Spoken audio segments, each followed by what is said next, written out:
Let's now shift our focus to Libya. After Storm Daniel, which led to the bursting of two major dams, the city of Derna there has been the worst affected. In fact, reports say at least 5,000 people have been killed, 10,000 remain missing. Tonight, we are questioning the faulty construction of the dams, the very dams which were made to protect the city.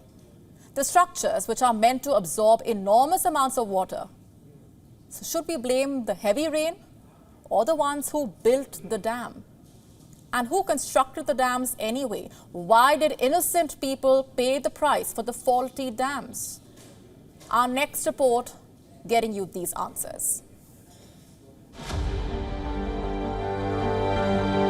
This is what the city of Derna in eastern Libya looks like.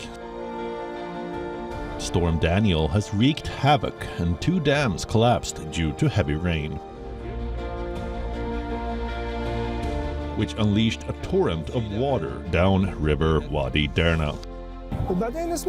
The dam had burst and the water had flooded the area. People were asleep and no one was ready. But this is what happens. What can we do? As of the 13th of September, 5,000 people in Libya have lost their lives due to floods. Authorities are racing to bury the dead as morgues overflow and hospitals remain out of service.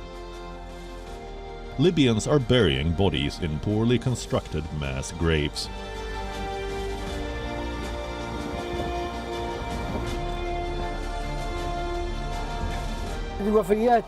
These are the victims of the storm. May God protect us all. We are still looking for the victims. We call on all the young Libyans, anyone who has a degree or any medical affiliation, to please come and help us. We have a shortage in nurses. We need help.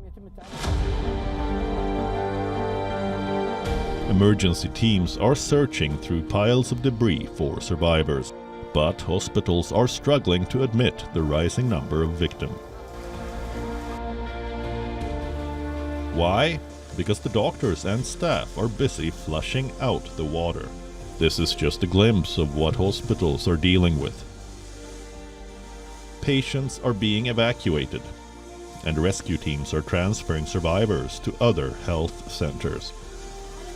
Libya is now receiving help from Italy, Turkey, UAE, Egypt, Algeria, and Palestine.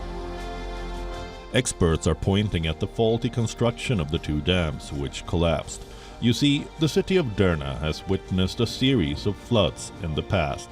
After major floods in 1941, 1959, and 1968, two dams were constructed to protect the city from such disasters.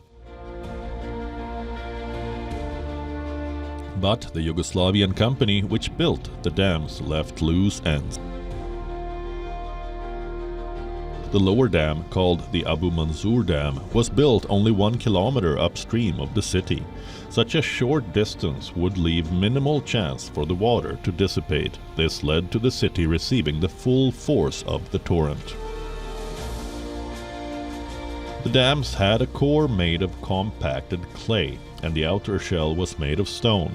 Such construction doesn't leave enough space for internal drainage. That can cause a dam to fall apart in times of intense water pressure. On the other hand, if a dam is made of the same core and outer material, it has space for internal drainage and reduces the risk of erosion. Reports say that the two dams didn't receive regular maintenance checks. The structures were at least 50 years old. Why did the authorities ignore maintaining the dams? Derna is now unprotected from further flood events until the dams are rebuilt. Bureau Report, WION World is One. WION now available in your country. Download the app now. Get all the updates on the move.